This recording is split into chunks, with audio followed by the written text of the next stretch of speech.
2023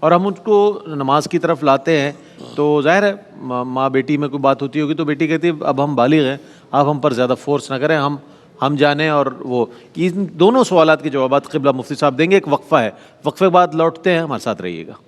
جی جناب، خیر مقدم ہے آپ کا، اور آپ کے سوالات کو شامل کیا جا رہا ہے. اس سے قبل کہ گزشتہ جو سوالات ہیں ان کے جوابات مفتی صاحب سے لے لیں، ہم چاہتے ہیں کہ 2 کالرز اور ہیں انہیں بھی شامل کر لیتے ہیں. السلام علیکم. السلام علیکم. السلام علیکم. ہیلو، السلام علیکم. جی وعلیکم السلام. سوال بتائیے گا. جی، میرا سوال ہے کہ جب سے میری شادی ہوئی ہے، طلاق ہو گئی تھی میری، اس کے بعد ایک بیٹی تھی، تو میرے گھر والوں نے مجھے کوئی خاص گھر میں بھی نہیں رکھا، کوئی بھی مطلب میرا حق ادا نہیں کیا، میری ماں بہنوں نے نا، ٹھیک ہے. اس کے بعد پھر سارے رشتے داروں سے الگ کر دیا، جو مطلب میرے قریب تھے ان سے بھی الگ کر دیا. لیکن جب بڑے ہونے کے بعد میری بیٹی کی شادی ہوئی پیسے والی جگہ پر، تو اس کے بعد ان لوگوں کے رویے بالکل چینج ہو گئے. ابھی بھی اندر سے وہ لوگ وہی ہیں. بات یہ ہے شارٹ کہ میں ان لوگوں سے اب رکھنا نہیں چاہتی ہوں. تو یہ میرے پہ گناہ ہے اللہ کی طرف سے، مطلب میں اس کے گناہگار ہوں گی. میں ان لوگوں سے اب رکھنا نہیں چاہتی ہوں کہ انہوں نے میرا کوئی. ٹھیک ہے شامل کرتے ہیں آپ کے سوال کو. ایک اور کالر ہے. السلام علیکم. جی السلام علیکم. ٹھیک ہے مصعب فرمائیے گا کیا کہتے ہیں. تو یہ بالغ بیٹی کو نماز کی تلقین کرنے پر بیٹی کا بیزاریت کا اظہار کرنا کیسا ہے؟ دیکھیں، ایک تو اس میں بعض اوقات خود جیسے ڈاکٹر صاحب نے بھی کہا تھا، والدین کی تھوڑی مسٹیک ہوتی ہے کہ بچپن سے وہ ایک تربیت کے دھارے میں رکھتے نہیں ہیں. پھر وہ کبھی جیسے کوئی بیانات وغیرہ سنیں یا کوئی چینل وغیرہ دیکھا تو پھر خیال آتا ہے کہ اب ہمیں بچوں کو کرنا چاہیے. پھر وہ پہلے سے ہی پیر کیے بغیر وہ بچوں کو ایک دم فورس کرنے کی کوشش کرتے ہیں، تو پھر اس طرح کا ریئیکشن آتا ہے. لیکن بہرحال کچھ بھی ہو، والدین پر لازم ہے کہ وہ اپنے تبلیغ کے یا تلقین کے طریقے کو بدلیں گے. نابالغ پہ تھوڑا سختی کرنی ہوتی ہے، بالغ کے ساتھ نرمی کے ساتھ بات کرنی ہوتی ہے، لیکن سلسلہ تلقین منقطع نہیں کیا جائے گا. اور بچی کا یہ کہنا ہے کہ جی میں بالغ ہو چکی ہوں مجھے نہ کہیں، اس کا مطلب یہ ہے کہ پھر بالغ ہوں تو وہ قرآن بھی چھوڑ دے کہ قرآن مجھے کچھ نہ کہے کیونکہ میں بالغ ہوں گی، میں خود فیصلہ کروں گی. پھر نہ حدیث کو دیکھیں نہ قرآن کو دیکھیں. یہ غلط رویہ ہے. تلقین قبول کرنی چاہیے اور خود سوچنا چاہیے کہ آپ کو بالغ ہونے کے باوجود والدہ کو کہنے کی ضرورت کیوں پڑ رہی ہے. اگر آپ پہلے سے اتنی سمجھدار اور اتنی اچھی ہوں گی تو پھر وہ تو خوش ہوں گے دور سے دیکھ کر، وہ کیوں تلقین کریں گے؟ آپ کے اندر کوتاہی ہے تو تلقین کرنا ان پر لازم ہے. اگرچہ بالغ ہو جانے کے بعد نرمی کے ساتھ تلقین کرنی چاہیے، ورنہ بچوں میں بغاوت پیدا ہوتی ہے. لیکن بہرحال وہ بالکل ٹھیک کر رہی ہیں، بچی کو سمجھنا چاہیے. اچھا آپ کی اجازت سے ایک اور کالر کو شامل کر لیتے ہیں. السلام علیکم. وعلیکم السلام ورحمۃ اللہ. جی فرمائیے. جی، کسی شخص کو آنکھوں میں الرجی کا مسئلہ رہتا ہے اور جب وہ سو کر اٹھتا ہے تو اکثر اس کی آنکھوں سے پانی نکلتا ہے، لیکن اسے یہ پتہ نہیں چلتا کہ یہ الرجی کی وجہ سے ہی ویسے ہی نکل رہا ہے، کیونکہ آنکھوں میں اس وقت کوئی تکلیف وغیرہ نہیں ہوتی. تو اس پانی کی پاکی ناپاکی کا کیا حکم ہوگا؟ ٹھیک ہے. ایک اور کالر ہے ہمارے ساتھ. جی بہتر. جی مصعب. جی، دوسرا انہوں نے کہا کہ دکھاوے کے لیے احسان کرنا، تو یہ ریاکارانہ طور پہ جو بھی عمل کیا جائے یہ شرک خفی کے اندر آتا ہے. اچھا. پوشیدہ شرک کے اندر. شرک جلی وہ ہوتا ہے جو عمومی طور پر اللہ تعالیٰ کی ذات و صفات میں کسی کو شریک کرنا، تو یہ شرک خفی کے اندر آتا ہے. اس میں آدمی کافر تو نہیں ہوتا، لیکن چونکہ جو عمل اللہ تعالیٰ کے لیے کرنا تھا مخلوق کے لیے کیا تو وہ عمل بالکل ضائع ہو جاتا ہے، اور بروز قیامت انعام کے بجائے اس پر سزا ہے. تو اللہ تعالیٰ کی بارگاہ میں توبہ کرنی چاہیے. لیکن ہمارا مشورہ یہ ہوگا کہ جب تک کوئی عالم دین یا کوئی شیخ کامل جو مسلسل روحانی معاملات میں نہ ہوں، اس کے علاوہ اشخاص کو بدگمانی سے گریز کرنا چاہیے. ہو سکتا ہے ایک چیز کو آپ یہ سمجھ رہے ہو ریاکارانہ کر رہا ہے، لیکن ہو سکتا ہے وہ تحدیث نعمت کے طور پہ کر رہا ہو سکتا ہے وہ ترغیب اس کا مقصود ہو اور اخلاص کے ساتھ ترغیب چاہ رہا ہو. تو اس لیے فوری طور پہ عوام الناس کو بدگمانی نہیں کرنی چاہیے. ہر شخص کو اپنا احتساب خود کرنا چاہیے. ٹھیک ہے، ایک اور کالر کو شامل کر لیتے ہیں آپ کی اجازت سے. السلام علیکم. السلام علیکم. جی فرمائیے، سوال کیا ہے؟ جی میرا مفتی اکمل صاحب سے سوال ہے. جی. کہ پہلا سوال تو میرا ان سے یہ ہے کہ اگر کوئی 16 سال کی عمر میں فوت ہو جاتا ہے تو اسے فوت ہوئے بھی اتنا ہی عرصہ ہو جاتا ہے، تو کیا قبر میں وہ عذاب جو ہے وہ اسی طرح سے رہے گا؟ کیا 32 سال اگر اس کو فوت ہو گئے ہوئے ہیں تو اس کا کیا جو دنیا میں وہ اعمال کر کے گزر چکا ہے، کیا وہ اس کے عذاب میں اسی طرح سے ہی لیے جائیں گے؟ اور دوسرا یہ کہ جو بہن بھائی آپ سے قطع تعلق کر لیتے ہیں، آپ کتنی ہی کوشش کیوں نہ کر لیں لیکن وہ دلی طور پہ صاف ہو کے آپ سے ملنا ہی نہیں چاہتے، تو اگر اس حالت میں ہم فوت ہو جاتے ہیں تو اللہ تعالیٰ کہتے ہیں کہ میں وہ بخشش نہیں ہوگی ان کی جو آپس میں بہن بھائیوں سے قطع تعلق کر لیں گے. جی جی لیکن ہم تو اپنی پوری کوشش کر چکے ہیں, ٹھیک وہی ہے. نہیں. ٹھیک ہے, شامل کرتے ہیں. ایک اور کالر ہیں. السلام علیکم. وعلیکم السلام مفتی صاحب, میں 2 سوال تھے. جی جی فرمائیے. ایک کہ مسافر اگر مسافر ہے تو اس پر تراویح کی نماز پڑھنا ضروری ہے, اگر نہ پڑھے تو گنہگار ہوگا. اور دوسرا یہ ہے کہ جیسے واٹس ایپ پروفائل میں ہم لوگ اپنی وائف کی اپنی امی کی پک لگاتے, لوگ دیکھتے, تو یہ بے پردگی میں شمار ہوگا کیا کرتے ہیں؟ پروفائل پکچر جو لگائی جاتی ہے اس میں اگر وائف کی یا والدہ کی لگائیں پکچر تو جی جوابات پہ آ جاتے ہیں. جی مفتی صاحب کیا فرمائیے گا؟ اچھا, یہ کہا کہ یہ بچی کو طلاق ہو گئی تھی تو ماں باپ نے, ماں اور بہنوں نے صحیح رویہ نہیں رکھا بلکہ گھر سے نکال دیا. اب ان کی بچی بڑی ہوئی, اچھی جگہ شادی کر لی, تو اب وہ لوگ ملنا چاہ رہے ہیں. یہ کہتی ہیں میرا دل نہیں چاہتا کہ میں ان سے تعلق رکھوں. دیکھیں, قطع تعلق جو ہے یہ حرام ہوتا ہے. نبی کریم صلی اللہ علیہ وسلم کی واضح حدیث ہے کہ 2 مسلمان بھائیوں کے لیے جائز نہیں کہ 3 دن سے زیادہ ایک دوسرے سے ناراض رہیں, اور ان میں بہتر وہ ہے جو سلام میں پہل کرے. اور ایک روایت میں جب کسی نے سلام میں پہل کر لی اور دوسرے نے اس کا جواب نہ دیا تو وبال اس پر ہے. اور ایک روایت میں ہے کہ جو اپنے مسلمان بھائی سے 3 دن سے زیادہ ناراض رہا اور پھر اسی طرح مر گیا تو فرمایا وہ جہنم میں داخل ہوگا.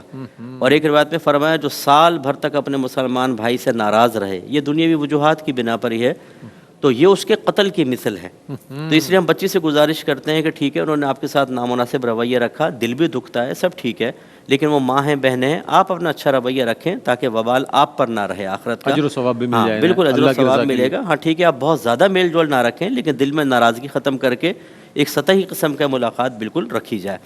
الرجی اگر آنکھ میں ہے تو سونے کے بعد اگر آدمی اٹھتا ہے, اگر اس کا پانی ایک تو وہی ہوتا ہے ہر ایک کی آنکھ سے تقریباً نکلتا ہے, جب سے جاگتے ہیں تو جماہی وغیرہ آتی ہے, اس میں تو کوئی وضو نہیں ٹوٹے گا. لیکن اگر یہ معلوم ہے کہ یہ بیماری کی وجہ سے ہے, چاہے تکلیف اور درد کے ساتھ نہ ہو, تو پھر اس میں وہ وضو توڑ دے گا کیونکہ وہ ناپاک پانی ہوتا ہے. ٹھیک ہے. یہ کہتی ہیں کہ 16 سالہ کوئی شخص فوت ہو گیا تو کیا اس کا عذاب قبر اگر وہ 32 سال ہو گئے قبر میں چلتا رہے گا؟ پہلی بات تو یہ کہ آپ کو کیا پتہ کہ اس کو عذاب ہوگا. ہو سکتا ہے وہ توبہ کر کے فوت ہوا, اگر فرض کریں گناہ گار بھی تھا. اور پھر یہ بھی ہے, نبی کریم صلی اللہ علیہ وسلم ارشاد فرماتے ہیں کہ میری امت گناہوں سمیت قبر میں داخل ہوگی, لیکن زندہ لوگوں کے دعائے بخشش و مغفرت کی بنا پر مغفرت شدہ اٹھے گی. اور ایک روایت میں فرمایا کہ جمعے تک میری امت پر عذاب ہوتا ہے, جمعے کے بعد عذاب اٹھا لیا جاتا ہے. تو یہ اس کے لیے بخشش کے بہت سارے ذرائع ہیں. حسن ظن قائم رکھیں, اس طرح کی بدگمانی ٹھیک نہیں ہے, اور ان کے لیے ایصال ثواب کرتے رہیں. ہاں, اور ایصال ثواب کریں, دعا بخشش و مغفرت کریں, اللہ تعالیٰ بڑا کرم فرماتا ہے. ایک انہوں نے کہا کہ یہ اللہ تعالیٰ نے فرمایا ہے کہ جو قطع تعلق ہی نہ کرے مر جائیں تو ان کی بخشش نہ ہوگی. تو اس طریقے سے اپنے پاس سے نتائج مرتب نہ کریں. یہ حرام ضرور ہے, لیکن بخشش اور مغفرت کے دروازے بند ہونے کی وعیدیں کہیں پر بھی نہیں ہیں. تو اگر بہرحال آپ رویہ اچھا رکھتی ہیں, میں روایت سنائی دی, وہ لوگ نہیں ملتے بھائی بہن, تو وبال ان پر ہے, آپ پر وبال نہیں ہے. اگر آپ اسی طرح فوت ہو جاتی ہیں تو آپ کے لیے کوئی آخرت میں گرفت نہیں ہے. ٹھیک ہے. مسافر پر تراویح اس کے لیے سنت موقعہ ہے نہیں, لیکن اگر موقع ملے, ٹائم ہے, تو پھر اس سے سعادت حاصل کرنی چاہیے کہ رمضان کے قیام کی الگ فضیلتیں ہیں. اور پروفائل پکچرز وغیرہ اپنی فیمیلز کی لگانا مناسب نہیں ہوتا. آج کل آپ کو پتہ ہے مس یوز کرتے ہیں لوگ, اور غلط قسم کے گندے قسم کے لوگ ہوتے ہیں, غلیظ نگاہیں ہوتی ہیں. تو بہتر نہیں ہے, یہ غیرت کا تقاضا ہے کہ اپنے گھر والوں کی پکچر اس طرح نہ لگائی جائے. بہت اچھا پیغام ہے, یہ جانا چاہیے. ایک اور کالر ہیں ہمارے ساتھ. السلام علیکم. جی وعلیکم السلام. جی فرمائیے جناب. ہاں میرا سوال یہ ہے کہ میرے بہن بھائی ہیں, ان کو میں کافی کوشش کی ہے سمجھانے کی, لیکن وہ اپنی آج تک غلطی نہیں مانی ہے.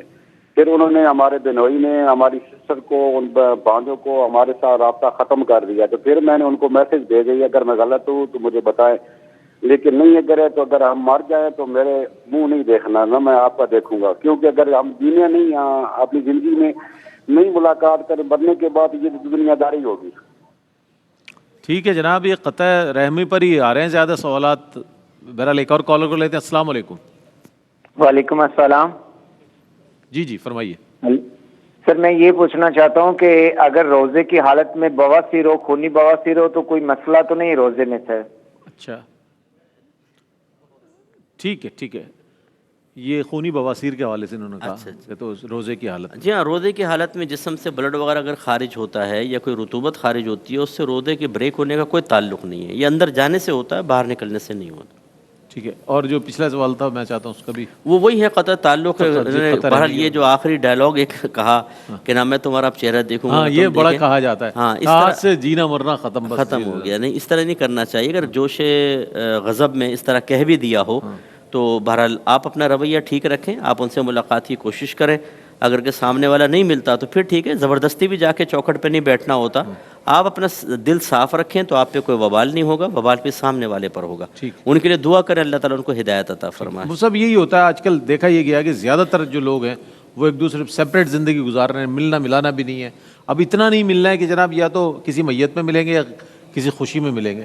اسے بھی ہم قطع رحمی میں شمار کیا جائے گا. کیا فرمائیں گے علامہ صاحب, آپ کچھ اس پہ روشنی ڈالیے گا. جی بالکل. ایک تو اپنی جو ہر انسان کی عزت نفس ہے وہ وقار ہر ایک کا ملحوظ خاطر رکھنا چاہیے. دوسرا یہ ہے کہ اپنی طرف سے جو پہل کرنا ہے, آگے بڑھنا ہے, اس کے بھی فضائل موجود ہیں. جیسے حضور علیہ السلام نے فرمایا کہ اگر دو شخص ناراض ہوں اور اس میں کوئی سلام میں پہل کرے تو میں اس کو جنت کی نوید سناتا ہوں. سبحان اللہ. تو یہ ایک بڑے دل گردے کی بات ہوتی ہے کہ انسان جو ہے وہ پہل کرے اور ان چیزوں میں آگے بڑھے.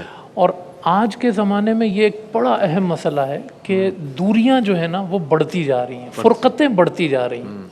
تو فرقتوں کو ختم کرنا, قربتوں میں تبدیل کریں, قربتوں کو بڑھانا. کالر کو بھی لے لیں ساتھ میں. السلام علیکم. السلام علیکم.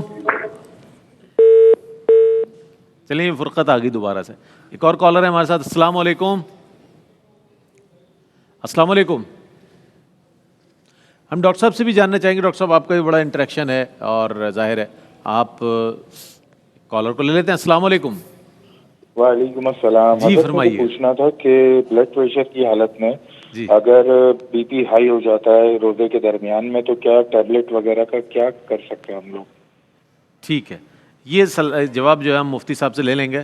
اور ڈاکٹر صاحب کیا فرمائیے گا اسی حوالے سے. میں چاہتا ہوں کہ قطع رحمی کے جو معاملات ہیں تو کیا اس طرح ہم ایک دوسرے کے ساتھ صحیح طور پر اپنے تعلق کو قائم رکھ سکتے ہیں یا اس سے مزید دوریاں پیدا ہو سکتی ہیں؟ دیکھیں, جیسا کہ قبلہ مفتی صاحب نے اس پہ تفصیل سے کلام فرمایا ہے, وہ سوال یہ کیا گیا تھا کہ اگر ہماری ملاقات بہت کم ہوتی ہے اور سالہ سال اس طرح سے ملاقات نہیں ہو پاتی تو بسا اوقات انسان دور دراز شہروں میں رہتا ہے تو اس سلسلے میں ملاقات نہیں ہو پاتی, لیکن واٹس ایپ کے ذریعے, دیگر ذرائع کے ذریعے ایک دوسرے کے حال احوال معلوم کرنے چاہیے. بالخصوص اگر آپ کے قریبی رشتہ دار ہوں اور آپ کا ان کے ساتھ معاملات اس طرح سے ہوں کہ آپ نے ان کی کفالت کی بھی ذمہ داری ہے تو کوشش کریں کہ ان ذمہ داریوں کو پورا کریں. ٹھیک ہے, ٹھیک ہے.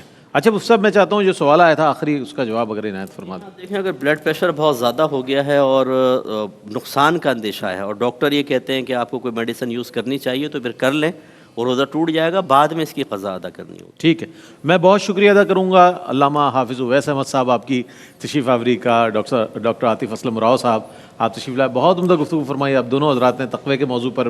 اور قبلہ مفتی محمد اکمل مدنی صاحب تشریف فرمائے ہمارے ساتھ نشریات کے اختتام تک. اور اس کے بعد جو سیگمنٹ ہے وہ ہے اظہار عقیدت. آج مظفر وارثی دنیا نعت کا ایک عظیم نام, انہیں خراج عقیدت پیش کیا جائے گا, خراج تحسین پیش کیا جائے گا اور ان کی مختصر بایوگرافی اور ان کے کلام کو شامل کیا جائے گا.